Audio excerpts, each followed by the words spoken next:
हमारी ही दुनिया में ना जाने कितनी दुनियाएं और बसती है, मगर इंसान सिर्फ उसे ही मानता है जिसे वो देख सकता है। काली अमावस की रात थी। चारों ओर सिवाय हवाएं और शोर के अलावा कुछ भी नहीं था। राजन को आज घर लौटने में देर हो गई थी।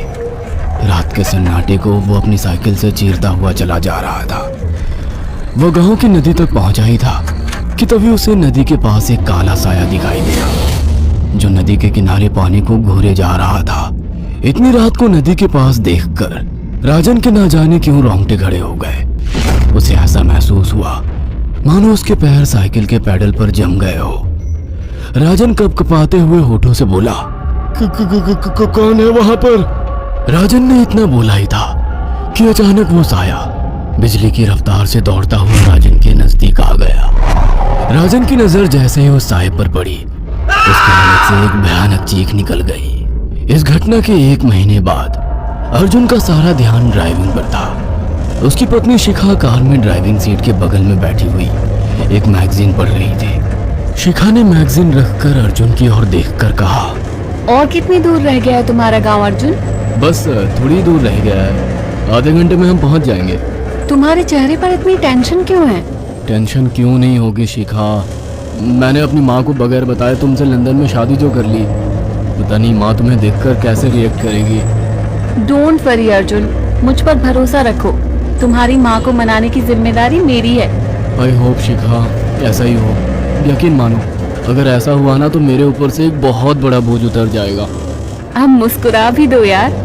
अच्छा, तुम बता रहे थे कि गांव में तुम्हारी बहुत बड़ी हवेली बनी हुई है। कुछ बताओ ना अपनी हवेली के बारे में। अरे 15 मिनट में हम वैसे भी पहुंचने वाले हैं, तुम खुद देख लेना। कुछ ही देर में अर्जुन अपने गांव वीरपुर अपनी हवेली में खड़ा हुआ था। अर्जुन की मां अर्चना देवी अर्जुन के स्वागत के लिए हवेली के बाहर खड़ी हुई थी। अर्जुन ने दौड़कर अपनी मां के पैर छुए और डरते हुए बोला, ये शिखा है मां, मेरी पत्नी। हम दोनों ने लंदन में शादी कर ली। अर्जुन की बात सुनकर अर्चना देवी मुस्कुराकर बोली, कोई बात नहीं बेटा, एक ना एक दिन तो तुझे शादी करनी ही थी। इतना बोलकर अर्चना ने अपनी बहू को गले लगा लिया और वो अंदर आने का इशारा करती हुई वहां से चली गई। अर्जुन को अपनी माँ का ये बिहेवियर देखकर बहुत ज्यादा हैरत हुई। उसे उसकी माँ इस बार बहुत बदली हुई सी लगी। अर्जुन पूरे 10 साल बाद लंदन से आया था। अर्जुन उन्हीं ख्यालों में खोया हुआ था कि उसके कानों में उसकी पत्नी शिखा की आवाज टकराई। अब क्या बाहर ही खड़े रहने का इरादा है क्या? अंदर नहीं चलोगे? कौन से ख्यालों में गुम हो गए? मुझे लगा था माँ को मेरी शादी के बारे में जानकर बुरा लगेगा, मगर माँ को तो जैसे कोई फर्क ही नहीं पड़ा। अजीब आदमी हो, ये तो अच्छी बात है। मुझे मेहनत करने की जरूरत ही नहीं पड़ी। चलो अब अंदर भी चलो। अर्जुन और शिखा अंदर की ओर चले गए। अर्जुन ने देखा कि उसकी हवेली में सन्नाटा पसरा हुआ था। उसे याद था कि उसकी हवेली में बहुत सारे नौकर चाकर हुआ करते थे। डाइनिंग टेबल पर डिनर के दौरान अर्जुन अपनी माँ से जो बोला वो सुन उसकी पत्नी शिखा और रहस्यमय अंदाज में मुस्कुराकर लगातार देखे जा रही थी। माँ, हवेली के सारे नौकर कहाँ गए? मैंने सबको छुट्टी दे दी बेटा। लेकिन क्यों माँ, तुम्हें तो काम करने में बहुत ज्यादा तकलीफ होती होगी। नहीं बेटा, मुझे कोई तकलीफ नहीं होती। कुछ वक्त से मुझे सुकून और सन्नाटा अच्छा लगता है। अर्जुन इससे पहले अपनी माँ से कुछ कहता कि उसकी माँ ने उसे बोलने से रोक दिया। अर्जुन चुपचाप खाना खाने लगा। खाने के बाद अर्जुन और शिखा बेडरूम में चले गए। अर्जुन बेड पर सोच में लेटा हुआ था कि अचानक शिखा अर्जुन से लिपट गई और वासना का तूफान अपने चरम पर पहुंच गया था। अचानक शिखा को दरवाजे पर 2 लाल लाल आंखें दिखाई दिए। उसे ऐसा लगा जैसे कि कोई उसे देख रहा हो। शिखा ने तुरंत बेड से उठकर अपने कपड़े पहन लिए। क्या हुआ शिखा? अर्जुन, मुझे ऐसा लगा जैसे कोई हम दोनों को देख रहा हो। पागल हो गई हो क्या? हवेली में सन्नाटा पसरा हुआ है, एक भी नौकर चाकर नहीं है। तुम्हें वहम हुआ होगा। तुमने तो सारा मूड खराब कर दिया शिखा, अब सो जाओ। उस रात अर्जुन तो गहरी नींद में सो गया, मगर शिखा की आंखों से नींद कोसों दूर थी। अगली सुबह शिखा जल्दी उठकर किचन की ओर चली गई, मगर उसने देखा कि उसकी सास अर्चना नाश्ता तैयार कर चुकी थी। माँ, आपने तकलीफ क्यों की? मुझे बुला लेती आप। शिखा की बात सुनकर उसकी सास अजीब से अंदाज में शिखा की ओर देखने लगी। उनके देखने के अंदाज में पता नहीं ऐसा क्या था कि शिखा को अपने रोंगटे खड़े होते हुए महसूस हुए। अर्चना धीरे धीरे करीब कदमों से शिखा के करीब आकर बोली, कोई बात नहीं बेटी, तुम्हें अब यहीं रहना है। तुम सिर्फ मेरे बेटे के साथ प्यार से रहो और जल्दी से मुझे एक पोता दे दो। काम की चिंता मत करो, वो सब मैं कर लूंगी। कुछ ही दिनों के बाद अर्चना गर्भवती हो गई। उसे हवेली में रहते हुए 6 महीने से ज्यादा वक्त हो चुका था और इन 6 महीनों में उसने नोट किया कि जब से वो गर्भवती हुई है, उसकी सास अचानक से आकर उसके पेट पर हाथ फेरने लगती और अजीब से अंदाज में उसके पेट को घूरने लगती। शिखा ने तंग आकर अर्जुन से कहा, अर्जुन, मुझे तुम्हारी माँ का बिहेवियर बड़ा अजीब लगता है। तुम्हारी माँ जब देखो मेरे पेट पर आकर हाथ फेरती रहती है। अरे माँ को अपने पोते के आने का बेसब्री से इंतजार है शिखा, इसमें अजीब लगने वाली क्या बात है? मैं तुम्हें कैसे समझाऊं? मैंने माँ की आंखों में एक अजीब सी चमक देखी है। कैसे चमक? शिखा के मुंह से अचानक से एक अल्फाज निकल गया, जैसे किसी डायन की आंखों में होती है।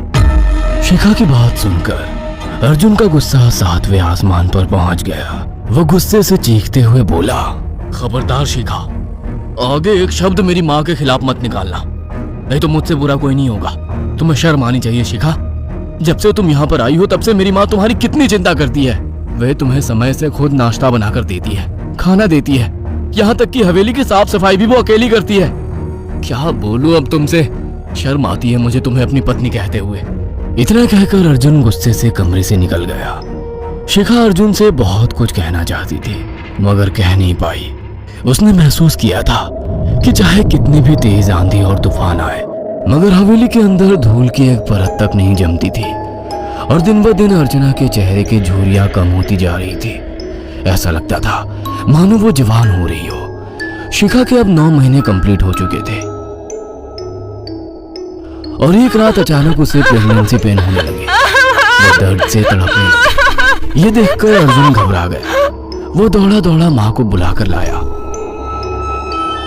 और बोला, माँ, हमें तुरंत शिखा को किसी अच्छे हॉस्पिटल में एडमिट कराना होगा। अर्जुन ने देखा कि उसकी माँ ने उसकी बात को सुना ही नहीं। वो तो बस शिखा के गर्भ की ओर आंखें फाड़ फाड़ कर देखी जा रही थी। अर्जुन एक बार चिल्लाकर कहा, माँ, हमें शिखा को इसी वक्त हॉस्पिटल में एडमिट कराना होगा। नहीं, शिखा की डिलीवरी हॉस्पिटल में नहीं, इसी हवेली में होगी। लेकिन इस हवेली में आपके और मेरे अलावा कोई नहीं है। तभी शिखा दर्द से तड़पने लगी। अर्चना ने अपने बेटे को धक्के देकर कमरे से बाहर निकाल दिया और दरवाजा बंद कर लिया। अर्जुन हक्का बक्का रह गया। अर्जुन दौड़ता हुआ गांव की ओर गया।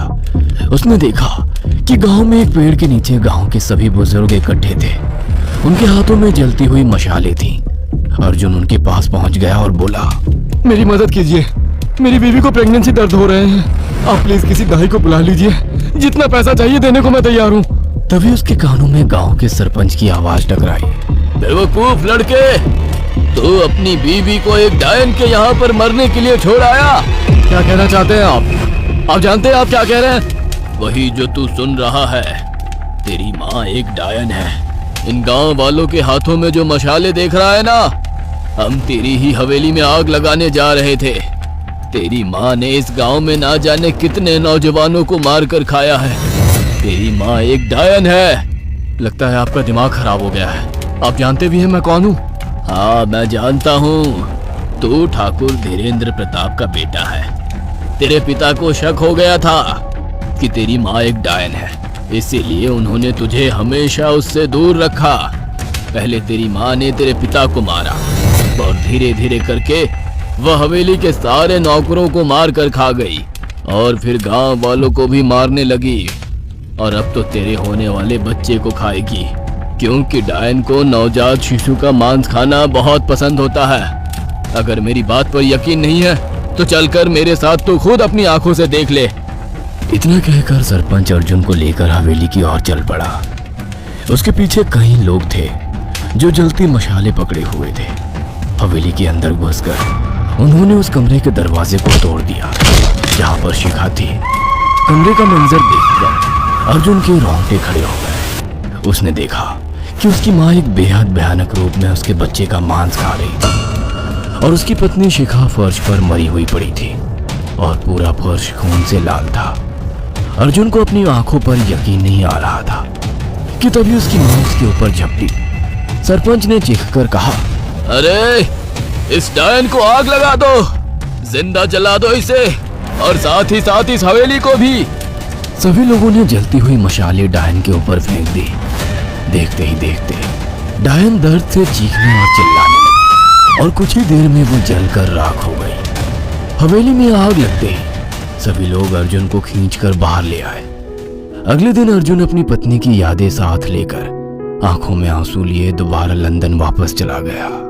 अगर आपको हमारी ये कहानी पसंद आई हो तो इसे लाइक और शेयर करना ना भूलें। साथ ही ऐसी और नई कहानियों के अपडेट्स पाने के लिए हमारे चैनल अक्षु टीवी को जरूर सब्सक्राइब करें।